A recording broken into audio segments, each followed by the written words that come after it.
My name is Tazudin Mohtar. I've been working with the museum for the past 36 years. My background is also on museum studies. So these are the things that make me passionate about museum.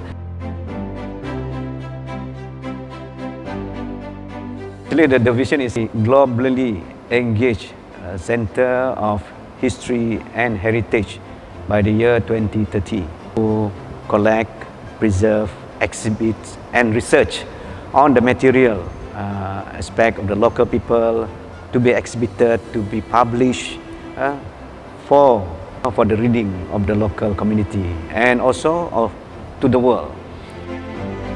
We were badly affected by this pandemic. Not only us, but the whole museum in the world is affected.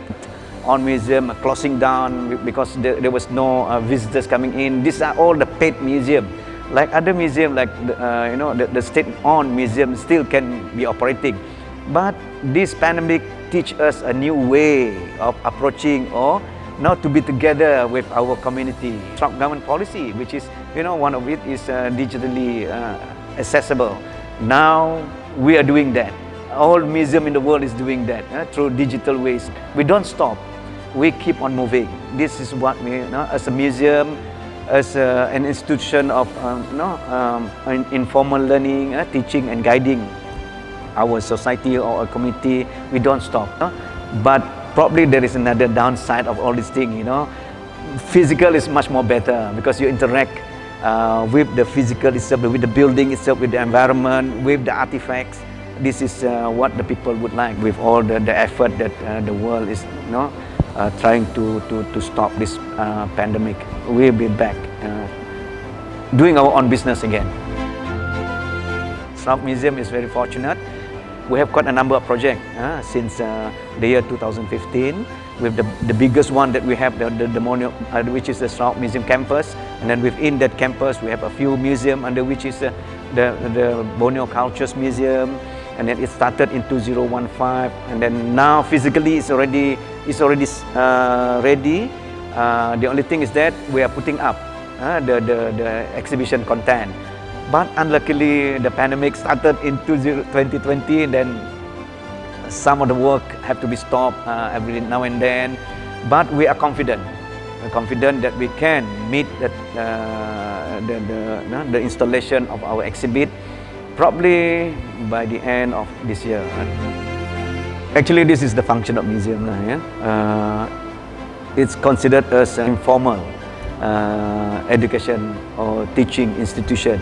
But in a way, museum throughout the world, they're also doing research. They publish the research. We are approaching the school through the Department of Education, so that we are thinking of live streaming. What actually we are doing. This is one way to also to increase our accessibility, not only to the general public but also to schools, to approach the school through live streaming. One area of museum is in terms of antiquity or cultural control.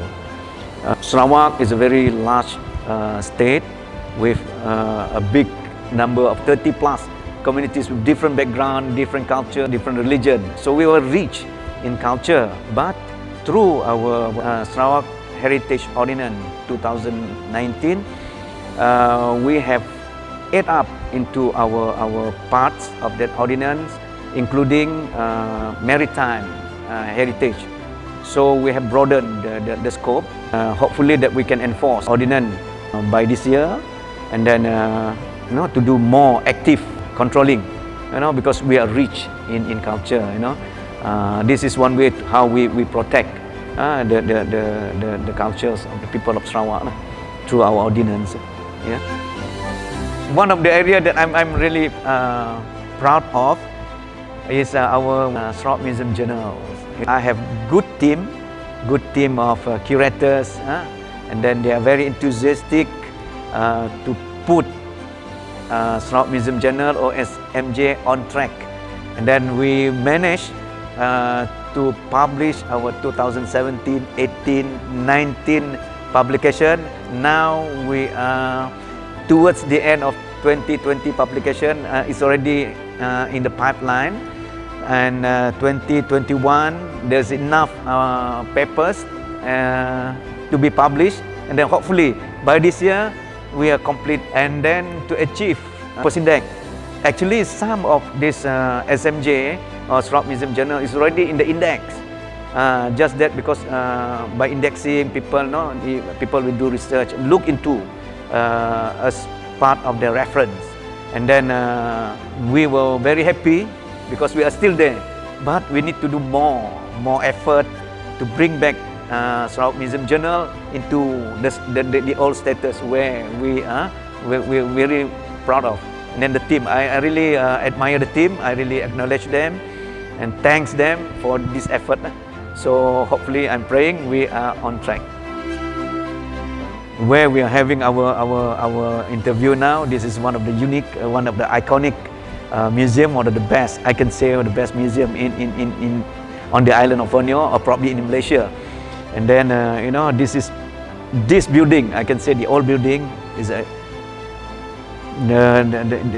people of Sarawak is very emotional about. Now we are coming up with another big building, and then considered as one of the largest in Malaysia and probably the second largest in Southeast Asia. And then to me, I'm very confident. I'm very confident that we can be like what I used to say to my colleague about effect.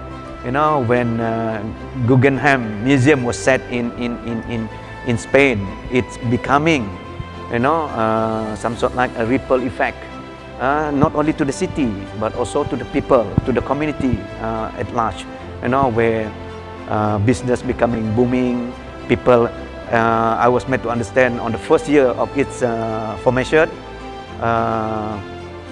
almost like 1 million plus visitors came to Bilbao, and then the return on that was around 1.9 million euro was collected on the first year. And then with these two iconic buildings, one is the BCM, and the one probably this is the only iconic building in Kuching at the moment.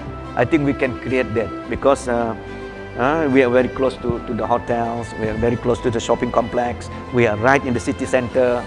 The location was very strategic, on top of a hill, which was in its formation, brook a dream that this will become second to none in the East Museum. So with that BCM, then I think we can still retain that status as one of the best museums.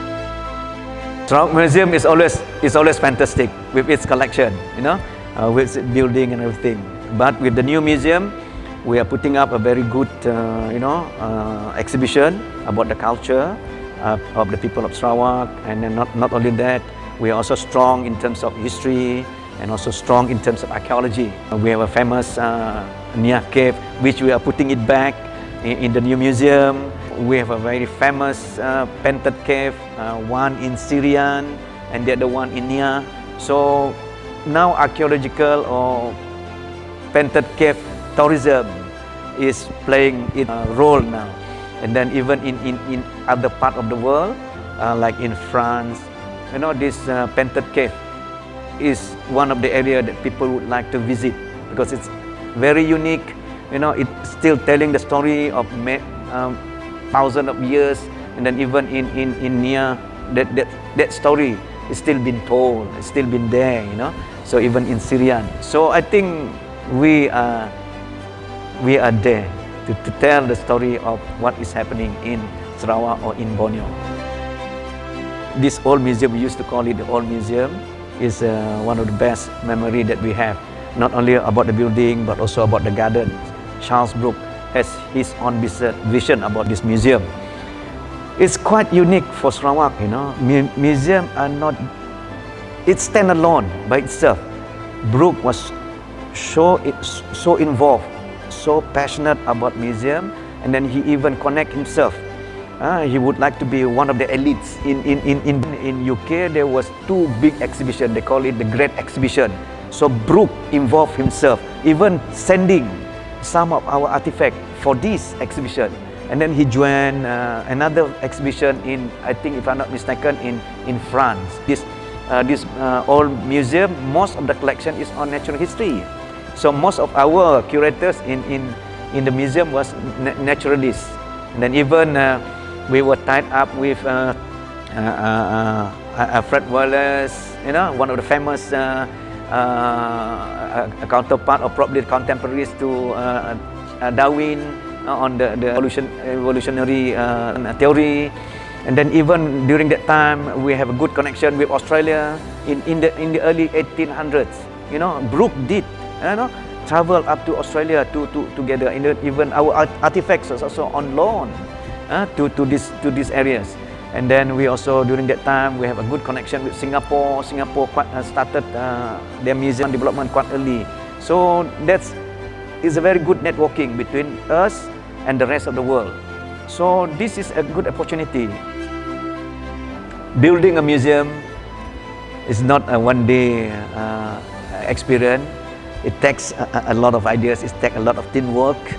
And then I'm very blessed and I'm very fortunate to have a very strong team of good curators, good people who are very passionate about museum. So these are the people that really, you know, give us the strength to bring up what is our vision to be a globally engaged center of history and heritage by the year 2030. So thank you very much.